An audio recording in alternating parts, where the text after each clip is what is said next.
guys, welcome back to my channel. This is Pico and you're watching Pico's Vlogs. അപ്പോൾ ഇന്നത്തെ video എന്ന് പറഞ്ഞാൽ ഞങ്ങളിവിടെ അടപ്രഥമൻ പായസം ഉണ്ടാക്കും. അടപ്രഥമൻ പായസം ഉണ്ടാക്കാൻ പോകണം. അപ്പോൾ നമ്മൾ ഉണ്ടാക്കണേ ഒരു ഉരുളിയിൽ നെയ്യ് ഒഴിക്കുകയാണ് കേട്ടോ. ആദ്യം നമ്മൾ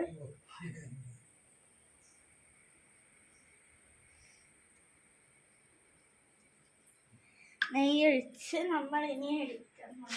എവിടെ ഇനി നമ്മൾ അണ്ടിപ്പരിപ്പ് മുന്തിരിയും വറക്കാൻ പോകണം. നമ്മൾ ഇനി ഇടാൻ പോണ അണ്ടിപ്പരിപ്പ് മുന്തിരിങ്ങയാണ്, ഉണക്ക മുന്തിരി.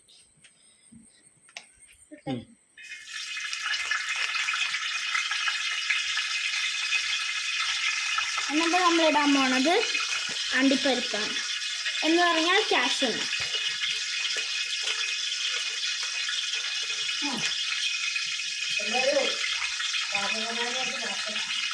നമ്മളിനി ഇളക്കണം ഇതിനെ.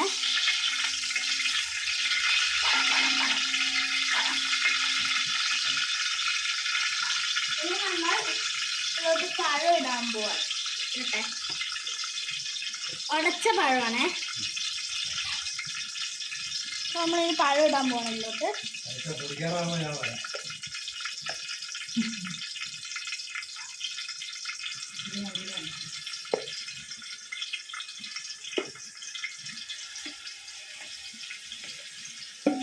നല്ലോണം ഇളക്കി കൊടുക്കാൻ പോവാണ്.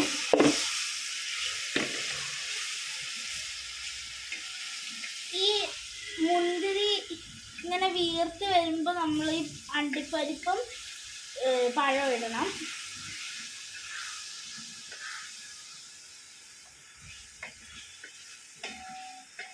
നല്ലോണം ഇളക്കണം കേട്ടോ നമ്മളിതിനെ.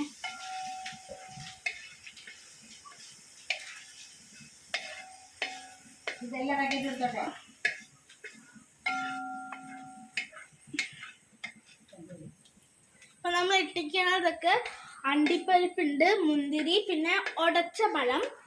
പഴം നമുക്ക് എങ്ങനെ വേണമെങ്കിലും ഉടച്ചെടുക്കാം, സ്പൂണും കൊണ്ട് ഉടയ്ക്കാം. ഞങ്ങളിതാ ഇപ്പോൾ ഈ സാധനം കൊണ്ടാണ് ഉടച്ചെടുത്തിക്കണത്. പഴം നമുക്ക് എത്ര വേണമെങ്കിലും യൂസ് ചെയ്യാം. എത്ര ആൾക്കാർക്കാണ് ഉണ്ടാക്കണേ അത്രയും പഴം നമുക്ക് യൂസ് ചെയ്യാം. ക്വാണ്ടിറ്റി എത്രയോ വേണ്ട അത്രയും യൂസ് ചെയ്യാം. ഇപ്പം നമ്മൾ വീട്ടിൽ ഗ്യാസ് ഇപ്പം ഞാലിപ്പൂവനാണ് കേട്ടോ, കദളി ഞാലിപ്പൂവനാണ്.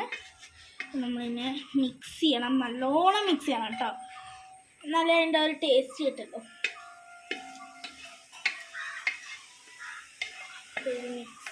മിക്സ് ചെയ്ത് ഈ ഒരു പരുവത്തിലാണ് എല്ലാം കൂടി ഇങ്ങനെ മിക്സായി, നെയ്യൊക്കെ മിക്സായിട്ടാണ്.